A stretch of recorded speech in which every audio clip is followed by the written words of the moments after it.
결론부터 말씀드리자면 특전사 병력은 처음부터 곽종근으로부터 국회의사당 본관을 봉쇄해서 안에 있는 사람들을 모두 건물 밖으로 나오게 만들고 건물 내부에는 사람들이 들어갈 수 없게 만들라는 임무를 부여받은 것으로 보입니다. 또 수방사 병력은 이진우로부터 일단 국회 경내에 들어가라는 임무를 부여받았고, 수방사령관 이진우는 스스로 국회 경내로 들어간 병력에게 국회의사당 본관 주변을 경계하는 임무를 부여할 계획을 가지고 있었던 사실이 인정됩니다. 그리고 이러한 내용은 모두 피고인 윤석열의 승인하에 피고인 김용현의 구체적인 지시에 따라 이루어진 것으로 평가할 수 있습니다.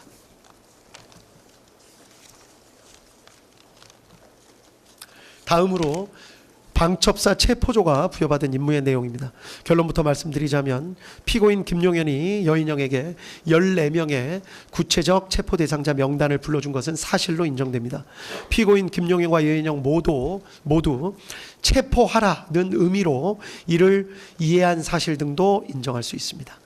한편 실제 출동한 방첩사 요원들 체포조는 명시적으로 체포된 당사자를 인계받아서 수방사 비원벙커로 이동하는 내용의 임무를 부여받은 것으로 보이기는 합니다. 그렇지만 적어도 이미 출동했던 체포조 인원들의 경우에는 자신들이 국회에서 경찰 수사관과 군 수사관을 만나 함께 팀을 이루어 국회의장 우원식, 야당 대표 이재명, 한동훈 등을 우선하여 체포, 구금해서 수방사 비원 벙커로 이송한다는 임무를 부여받은 것으로 파악하고 있었던 것으로 보기에 충분하다는 것이 이 법원의 판단입니다. 그 이유에 대해서도 판결문에 구체적이고 자세한 설시를 부여했기 때문에 관련 내용을 확인해 보시면 될 것 같습니다. 가장 중요한 것입니다. 피고인 윤석열이 비상계엄을 선포하고 포고령을 공고해서 군을 국회 선관위에 투입한 목적이 무엇인지에 관해서 이 법원이 파악한 사실을 말씀드리도록 하겠습니다.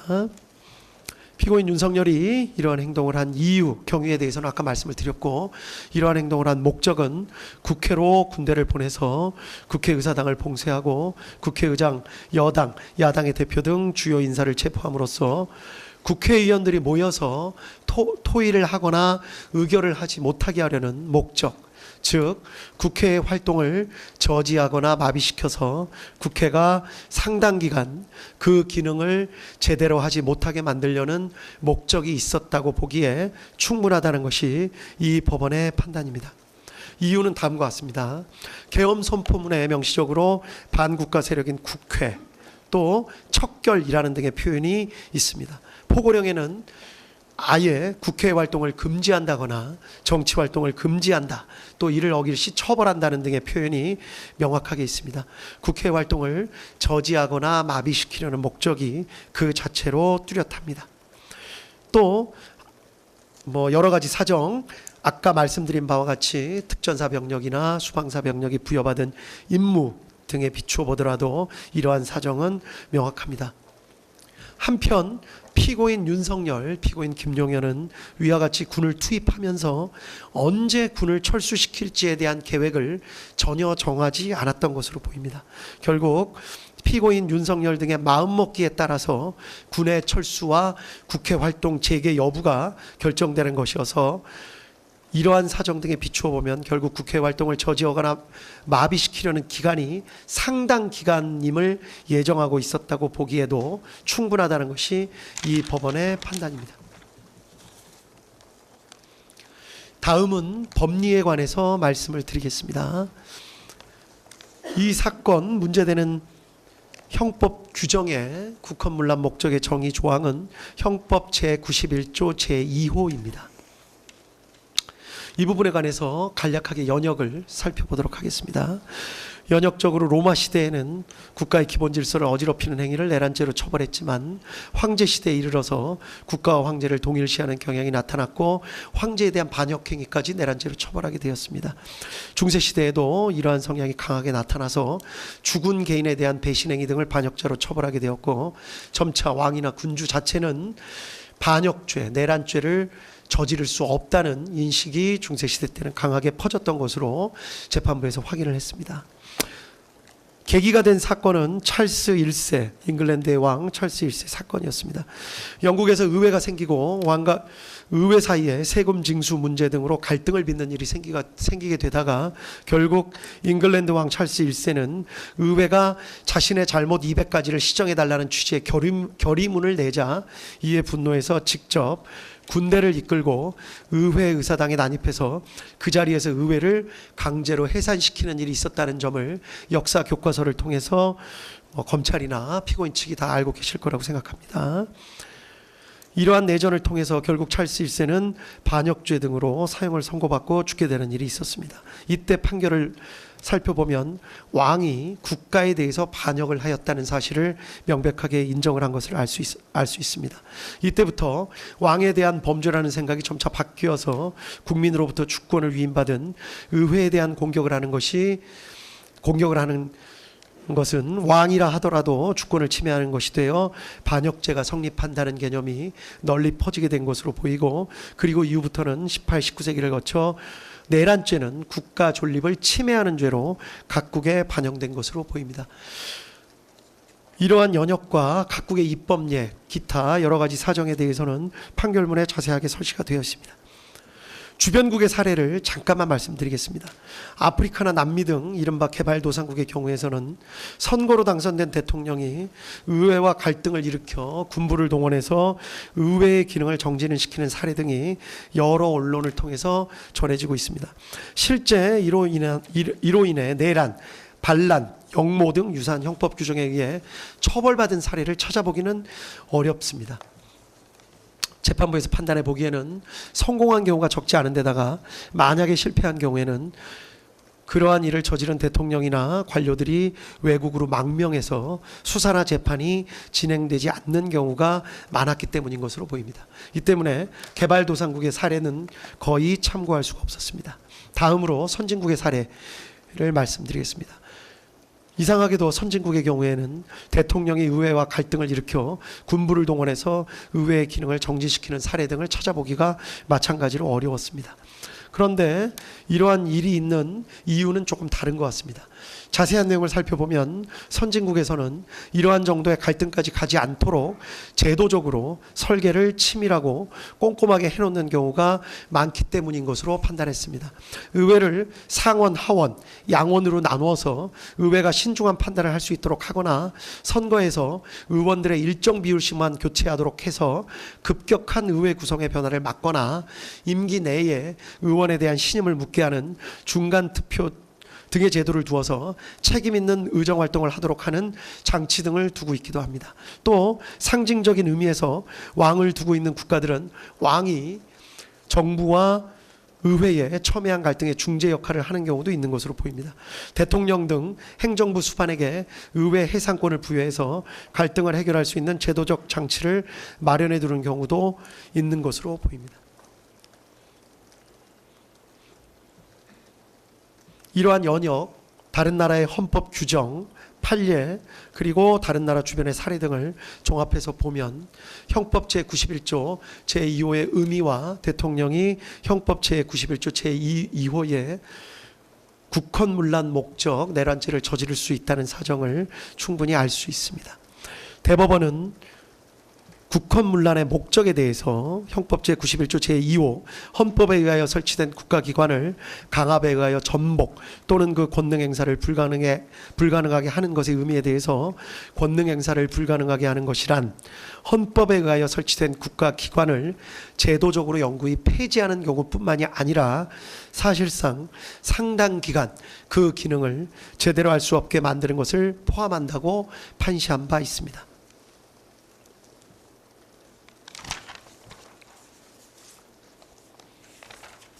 따라서 형법 제91조 제2호가 적용되는 이른바 국헌문란 목적 내란죄는 대통령도 저지를 수가 있습니다. 대표적인 사례가 대통령이 군을 동원해 강제로 의회를 점령하거나 의원들을 체포하는 등의 행위를 하는 것은 결국 국회의 활동을 저지하거나 마비시켜 국회가 사실상 상당 기간 그 기능을 제대로 할 수 없게 만들려는 목적, 즉 국회의 권능을 침해하려는 국헌문란의 목적을 가지고 군을 동원해 폭동을 일으키는 것에 해당한다고 할 수 있기 때문입니다.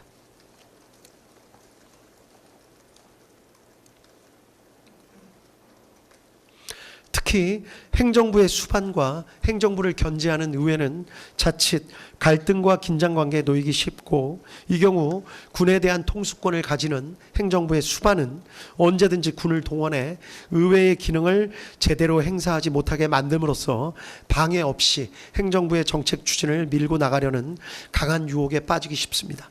위와 같은 경우는 종종 역사에서 찾아볼 수 있고, 아까 말씀드린 바와 같이 주변국에서 직접 목격되기도 합니다.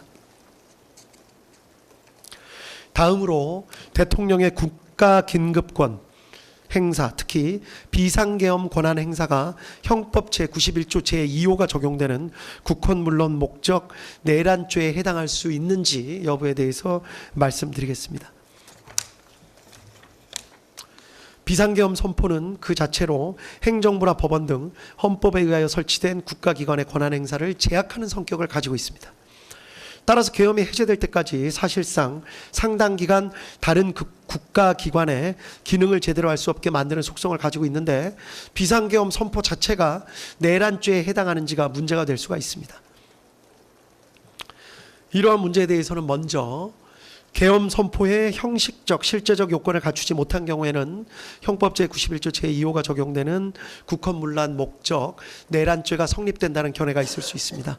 또 어떠한 목적을 가지고 있는지를 살펴서 국헌문란 목적이 인정되는 경우에만 국헌문란 목적 내란죄가 성립한다는 견해가 있을 수 있습니다.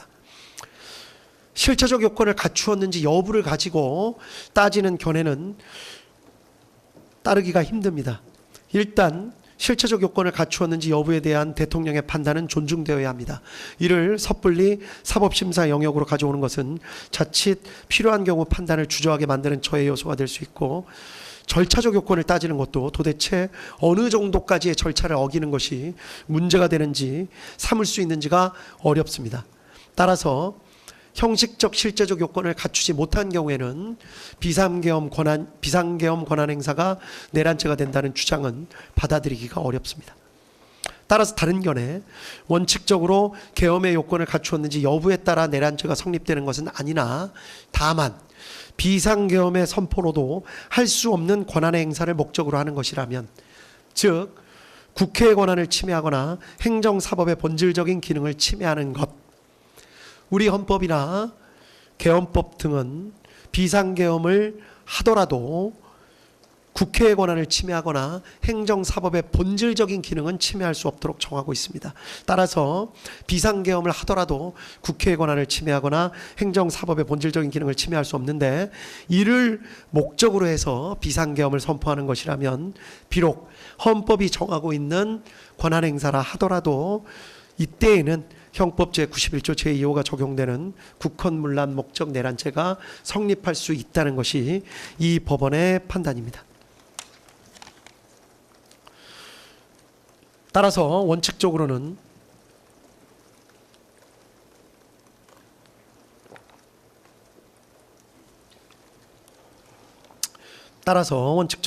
대통령의 비상계엄 선포 자체는 내란죄에 해당할 수 없습니다. 사법심사의 대상이 된다고 보기도 어렵습니다.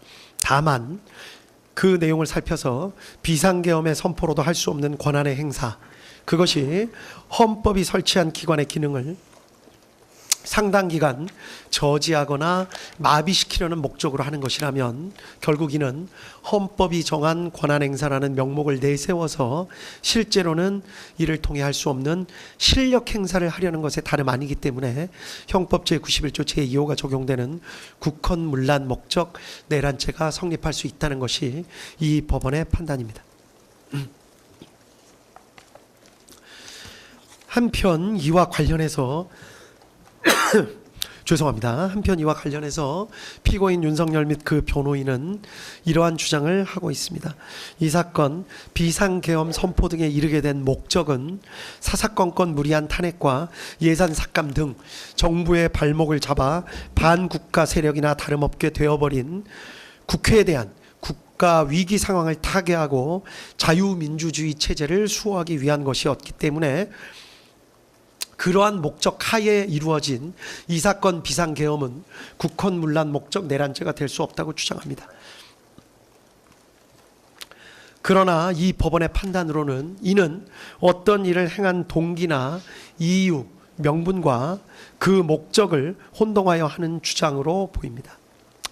국가 위기 상황이라고 판단하고 이를 바로잡고 싶어 했던 것은 그 정당성 여부에 관한 판단은 변론으로 하더라도 동기나 이유, 명분에 불과할 뿐이지 이를 군을 국회에 보내는 등의 목적이라고 볼 수는 없습니다. 위와 같은 동기나 이유 때문에 피고인 윤석열, 피고인 김용현이 군대를 보내 국회를 봉쇄함으로써 국회의 활동을 상당 기간 저지하거나 마비시켜 국회의 기능을 제대로 할 수 없게 만들려는 목적을 가지게 되었던 것이고, 그 목적을 이루기 위한 수단으로 비상계엄, 병력 출동 및 국회 봉쇄 시도 등의 행위에 나아간 잘못을 저지른 것은 명백하게 구분되어야 합니다. 성경을 읽는다는 이유로 촛불을 훔칠 수는 없습니다.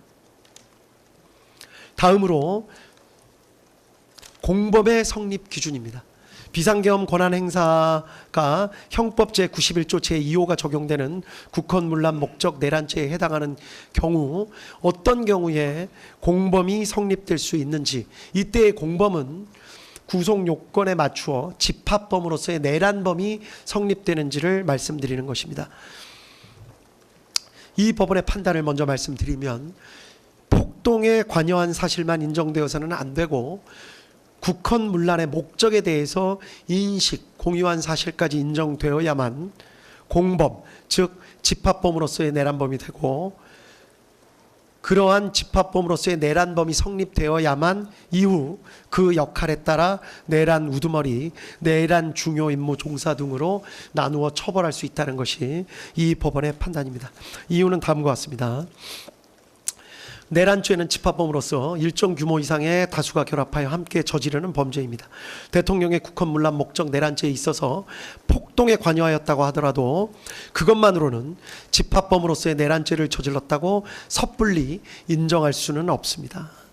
특히 내란죄의 폭동은 최광의의 폭행 협박을 의미하는 것이어서 일체의 유형력 행사가 다 포함되는 것인데, 비상계엄의 선포, 이 경우에 비상계엄의 선포 자체도 어느 정도 유형력의 행사로 볼 여지가 많기 때문에 그러한 행위에 일부 관여했다고 해서 이를 바로 집합범으로서의 내란죄에 해당한다고 포섭하는 것은 죄형 법정주의 원칙에 반하고 구속요건에 맞지 않습니다. 결국 집합범으로서의 내란죄가 성립하기 위해서는 폭동행위에 관여한 자라 하더라도 국헌문란의 목적을 인식, 공유하면서 폭동행위에 관여하였어야 하고, 만약에 이러한 국헌문란 목적의 인식, 공유가 인정되지 않는다면 어떠한 유형력 행사에 관여하였다고 해서 그 사람에 대해서 바로 내란죄가 성립한다고 볼 수는 없고, 다만 관여한 해당 행위 자체에 대한 별개의 형법상 구속요건을 따져보아서 그에 대한 죄책만 부담한다고 보아야 할 것입니다. 국헌문란 목적의 인식 공유는 미필적인 것으로 족합니다. 처음부터 계획을 같이 세우면서 인식 공유할 수도 있지만 사후에 폭동행위에 가담하는 과정에서 그러한 목적을 인식 공유하는 것도 가능하다고 할 것이고, 암묵적인 의사소통으로도 가능하다고 할 것입니다. 그리고 이러한 국헌문란의 목적을 인식 공유하면서 폭동에 관여한 사람들만을 내란죄가 인정하는 집합범으로서 인정하고, 그 사람들을 그 내부에서의 역할에 따라 우두머리, 중요 임무 종사 등으로 구분하여 처벌해야 할 것입니다. 이 사건 폭동이 한 지방의 평온을 해할 정도의 위력이 있었는지 여부에 대해서 말씀드리겠습니다. 이 법원은 이 사건 비상계엄 선포, 포고령의 공고, 국회 봉쇄행위, 국회의원 및 정치인 등 체포조 편성 및 운영, 중앙선관위 등 점거, 서버 반출 및 직원 등 체포 시도 등은 모두 다 합쳐서 그 자체로 폭동행위에 해당한다고 보이고, 이러한 폭동행위는 대한민국 전역, 그렇지 않더라도 국회와 선관위 등이 위치한 서울과 수도권 등의 평원을 해야 할 정도의 위력이 있었다고 봄이 상당하다고 판단했습니다.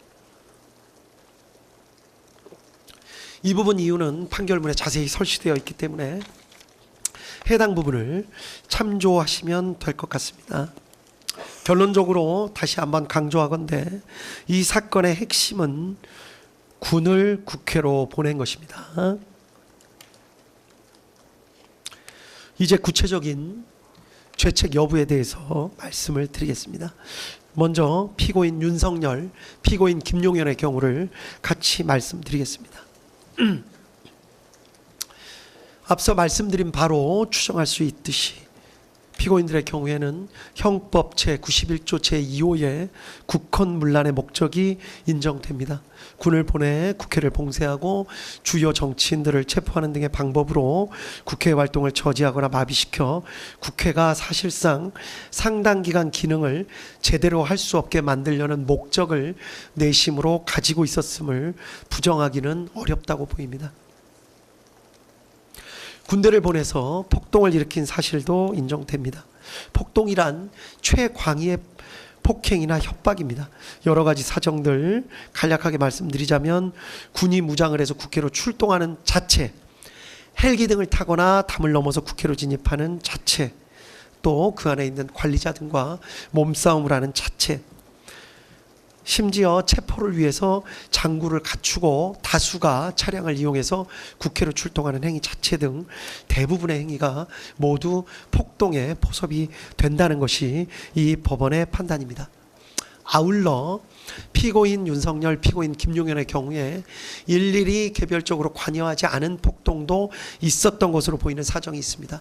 그렇지만 폭동행위에 관한 대법원 판례는 일일이 개별적으로 관여하지 않은 부분이 있다고 하더라도 그 관여하지 않은 부분에 대해서도 내란죄로서의 책임은 모두 부담한다는 것입니다. 따라서 개별적으로 관여하지 않은 행위가 이 부분에 있어서 다소 억울하다는 사정이 있을 수는 있지만 전체에 대한 내란죄로서의 책임을 진다는 것이 이 법원의 판단입니다. 피고인 윤석열, 피고인 김용현에게는 집합범으로서의 내란죄가 성립합니다.